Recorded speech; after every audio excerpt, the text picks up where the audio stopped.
नहीं है, कैद नहीं है, कैदी कैद नहीं है। जेलर विराजमान है, विराजमान में और अवरुद्ध में अंतर बतला रहे हैं। विराजमान उसे कहते हैं कि आप जब भी आओ बैठ करके और चले जाओ। आप आए यहाँ पर विराजे, विराजने के बाद जब आपकी इच्छा हुई तब आप चले गए। लेकिन अवरुद्ध किसको कहते हैं कि आप यहाँ पर आए और उसके बाद बाहर एक दो पर्दे और लगा दिए जाए, इस पांडाल को बिल्कुल बंद कर दिया जाए और फिर कहा जाए कि आपको यहाँ से बिल्कुल कहीं भी नहीं जाना है, उसको कहते हैं कैद करना।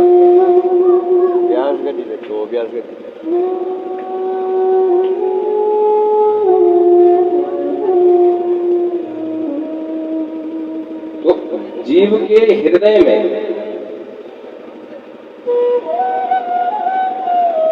ये भागवत भगवान को कैद कर देती है। सत्यो हृदय परोद्यते त्रिकृतभिः, शीघ्र ही भगवान हृदय में अवरुद्ध हो जाते हैं। कब? बोले भागवत कथा को सुनने के बाद।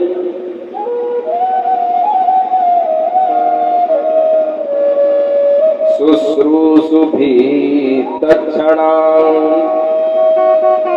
क्या कह रहे हैं? शुश्रू यानी सुनते ही, तत्क्षणात् उसी क्षण भगवान आपके हृदय में अवरुद्ध हो जाते हैं। विराजमान नहीं, विराजमान व्यक्ति कभी भी जा सकता है, लेकिन भगवान आपके हृदय में अवरुद्ध होते हैं, कैद होते हैं। एक बार बोले भागवत आपने यदि श्रवण कर ली तो भगवान ठाकुर जी फिर आपके हृदय में विराजमान हो जाते हैं और कैद हो जाते हैं, अवरुद्ध हो जाते हैं। और फिर जो है जीव का कल्याण होने से कोई नहीं रोक सकता है। जिसके हृदय में साक्षात ठाकुर जी विराजमान हो, उस जीव की अधोगति हो सकती है? कभी नहीं हो सकती।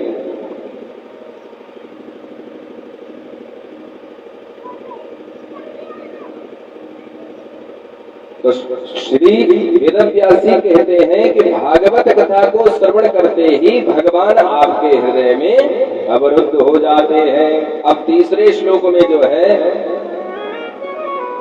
भागवत के बारे में बतला रहे हैं।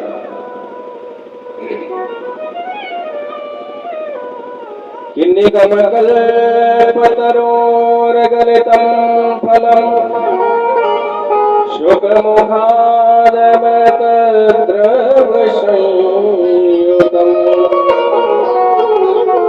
पिबत भागवतं रसमालयम् मुहुरहो रसिका भुवि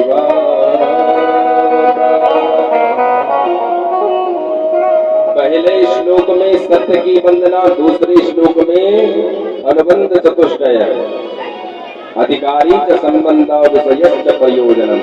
इसका अधिकारी कौन है, इसका विषय क्या है? अब ये भागवत क्या है एक श्लोक में बतला रहे हैं। बोलो राधे राधे। ध्यान दीजिए।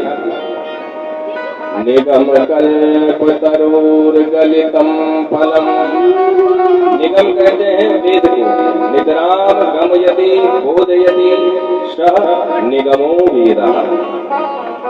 निगम कहते हैं वेद को, और वेद रूपी कल्प वृक्ष का पका हुआ फल है ये श्रीमद् भागवत।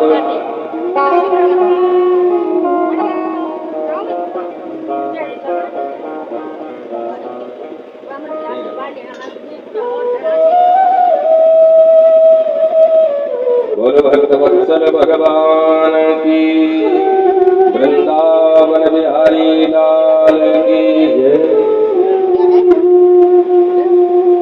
तो निगम कहते हैं वेद को, और वेद रूपी कल्प वृक्ष का पका हुआ फल है श्रीमद् भागवत।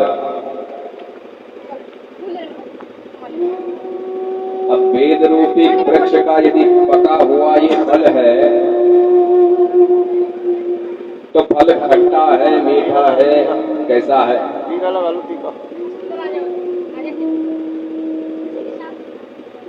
वेदव्यासी श्रीधर स्वामी पाद जो है वेदव्यासी के इस श्लोक का बहुत सुंदर वर्णन करते हैं। कहते हैं कि निगम कहते हैं वेद को, और वेद रूपी कल्प वृक्ष का यह पका हुआ फल है। और जो फल पका होता है यदि वह ज्यादा ऊपर से नीचे गिरे तो फूट सकता है। तो बोले यह फूटा हुआ फल नहीं है, एकदम साफ सुथरा है। कैसे?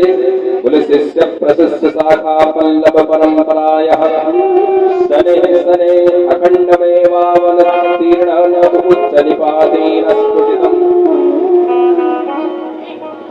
ये जो फल है यह डाली प्रति डाली, शाखा प्रति शाखा से यह सने सने पृथ्वी पर इस धरा पर जो है उतरा हुआ है, एकदम से नीचे नहीं गिरा है। कोई व्यक्ति यदि पेड़ से गिरे और शाखा प्रति शाखा से नीचे गिरे तो इतनी चोट नहीं आती, एकदम से नीचे गिरेगा तो सारा कुछ टूट फूट जाएगा। उसी प्रकार वो वृक्ष से जो फल गिरा है बोले वो एकदम से नहीं गिरा है, शाखा प्रति शाखा से आया है। कैसे? नारायण की शाखा से आया, लटका तो ब्रह्मा जी की शाखा पर अटका, ब्रह्मा जी की शाखा से लटका तो नारद जी की शाखा पर अटका, नारद जी की शाखा से लटका तो वेदव्यासी की शाखा पर लटका।